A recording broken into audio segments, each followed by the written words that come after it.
My mother-in-law smirked across the polished courtroom, her hand already reaching for the deeds to my late husband's estate. "I want the house, the military pensions, the family business, everything he left behind," she demanded.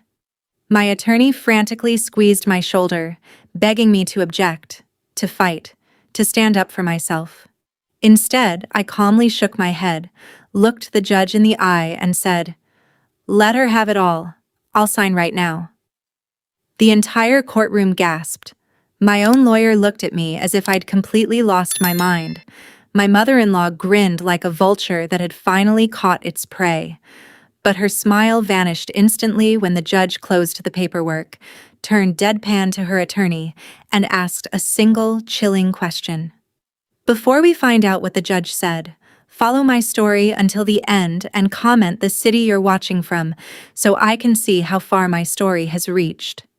My name is Clara, and at 42 years old, I learned that the true measure of a person isn't found in the titles they carry, but in the shadows they leave behind. For 15 beautiful, disciplined years, I was married to Arthur. To the world, he was a highly decorated, retired Army colonel, a man of iron will, tactical brilliance, and absolute precision. But to me, he was just Arthur, the man who held my hand when the world grew loud and who always shielded me from the venomous dynamics of his aristocratic family. When a sudden, aggressive illness took him from me in a matter of weeks, the floor beneath my life gave way completely. The military funeral was a blur of sharp uniforms, folding flags, and a 21-gun salute that echoed like cracks in my breaking heart. But the real storm arrived in the reception hall. Dressed in flawless, custom-tailored black mourning attire that looked more suited for a fashion runway than a tragedy, my mother-in-law, Evelyn, made her entrance. She didn't shed a single tear. Instead, she waited until the crowd thinned, cornering me near the heavy velvet curtains. Dropping any remaining facade of grief, her eyes locked onto mine with a terrifying, predatory coldness. "Let's not play pretend, Clara," she whispered, her voice cutting through the quiet room like a blade. "A colonel's legacy, his estate, and his prestige belong strictly to his true bloodline. You were a temporary companion, but everything Arthur left behind is coming back to me." 2 days after the funeral, I sat alone in Arthur's home office, trying to find comfort among his leather-bound books and framed medals. The silence was shattered when the heavy front door clicked open. Evelyn walked in unannounced, accompanied by a man carrying a sleek leather briefcase, Marcus Vance, a high-priced corporate attorney known for destroying people in probate court. Without asking, Evelyn took a seat across from Arthur's desk, while Vance opened his bag with theatrical precision. They slid a thick stack of legal papers across the polished mahogany wood toward me. "This is a copy of the original family trust agreement, drafted long before Arthur's military retirement," Vance stated, his tone dripping with formal superiority. Evelyn leaned forward, her perfectly manicured fingers resting on the edge of the desk.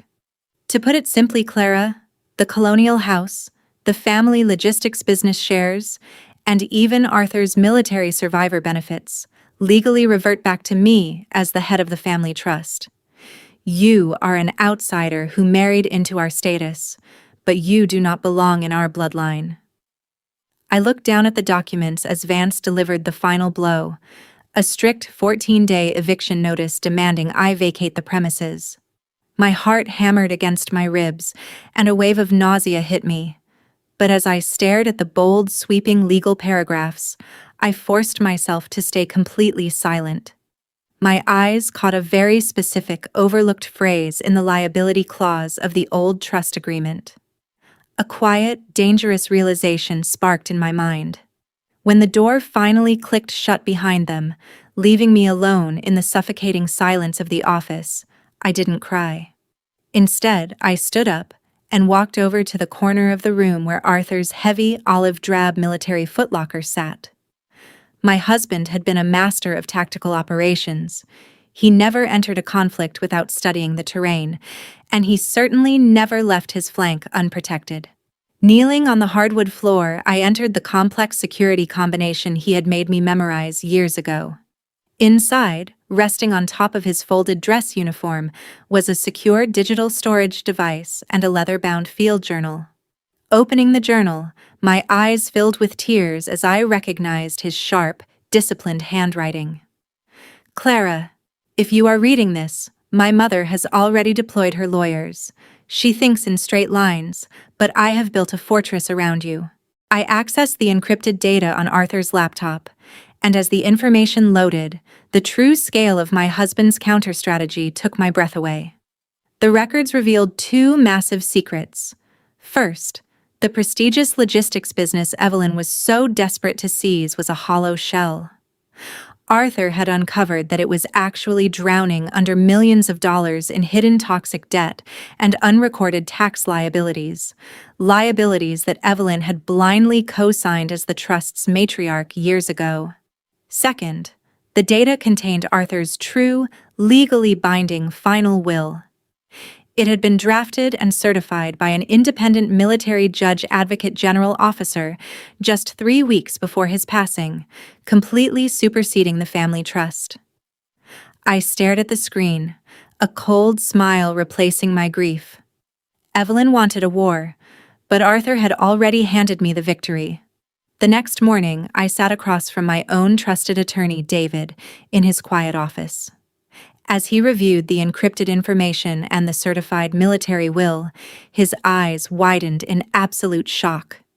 He slammed his hands on the desk and leaned forward. Clara, this changes everything. We can file a countersuit before the eviction deadline, expose Evelyn's fraud, and humiliate her corporate lawyers in open court. We can crush them right now. To his utter amazement, I calmly shook my head. No, David, I said, my voice steady and deliberate. We are going to do exactly what they expect us to do. I want you to schedule the final probate hearing as quickly as possible. We are going to surrender completely. David stared at me, opening his mouth to object, but I silenced him with a raised hand. I knew my mother-in-law.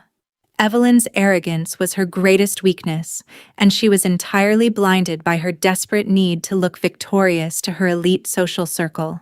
For the next week, I played the role of the broken, grieving widow flawlessly, letting her think her aggressive pressure tactics had shattered my resolve. She completely swallowed the bait, rushing her attorney to finalize the hearing without ordering a deep-dive audit of the business accounts. She was so eager to strip me of my dignity that she never bothered to look beneath the surface. The double doors of courtroom 4B clicked shut, sealing us inside a chamber that felt less like a hall of justice and more like an arena. Evelyn sat on the left side of the polished mahogany table, radiating a cold, triumphant aura. She was draped in expensive designer silk, her fingers tapping lazily against the mahogany wood as if she already owned the building. Next to her, Marcus Vance adjusted his gold cufflinks, casting a glance of pure condescension toward my table. They looked like conquerors preparing to claim their spoils from a defeated enemy. The judge entered, his heavy black robes rustling as he took his seat at the elevated bench. He began reviewing the settlement agreements, his eyes scanning the pages where I had explicitly signed away all my rights to the colonial house, the military pensions, and the family logistics business shares. When called upon, I stood up calmly, smoothing my dress, and looked the judge dead in the eye. With a steady hand, I penned my signature onto the final transfer forms, officially surrendering everything Evelyn had demanded. My mother-in-law's grin was radiant, a flash of white teeth that practically shouted her victory to the quiet room. But just as Vance reached out to claim the signed deeds, David smoothly stepped forward. "Your Honor," my attorney announced, his voice echoing with absolute authority. "Before this court finalizes the transfer, we submit the decedent's true, certified final will executed under military jurisdiction, alongside the mandatory financial disclosure sheets for those specific corporate shares." The smile instantly froze on Evelyn's face as David dropped a fresh stack of legal documents onto the table. The atmosphere in the courtroom instantly turned to ice. The judge meticulously reads the fresh documents, his expression hardening. He slams the paperwork shut and looks directly at Evelyn's attorney, asking the devastating question. Did you inform your client that by aggressively claiming exclusive sole ownership of these corporate shares and properties under the old trust agreement, she has legally assumed 100% personal liability for $2.4 million in immediate toxic debt and back taxes? Evelyn screams in horror as Vance turns pale, realizing Clara didn't lose her inheritance. She just legally transferred a financial death sentence straight to her mother-in-law. 3 months after that explosive day in the courtroom, I watched the rolling waves from the porch of my new home. With Arthur's true military JAG will fully verified and executed, I walked away completely secure. I received his genuine, unencumbered life insurance payout, his full military honor pensions, and the entirety of his personal liquid wealth. Evelyn, meanwhile, was caught in her own trap. Because she had aggressively rushed to claim sole ownership of the business and properties, the courts held her fully responsible for the toxic debts. She was forced to liquidate her asset portfolio and sell her own luxury estate just to avoid federal prison. I have transitioned into a beautiful, deeply peaceful life, knowing I honored my husband's final tactical operation. Arthur didn't just protect my future, he proved that arrogance will always blind a predator to the trap right in front of them. Now, I am incredibly curious about all of you who have followed my journey until the very end. What would you have done if you found yourself standing in my exact shoes? Would you have played the same quiet, patient, long game to let your enemy defeat themselves? Or would you have fought them out in the open? Comment your thoughts below. And while you do, I am leaving 2 other incredible stories on the final screen that are channel favorites and will absolutely surprise you. Thank you for watching.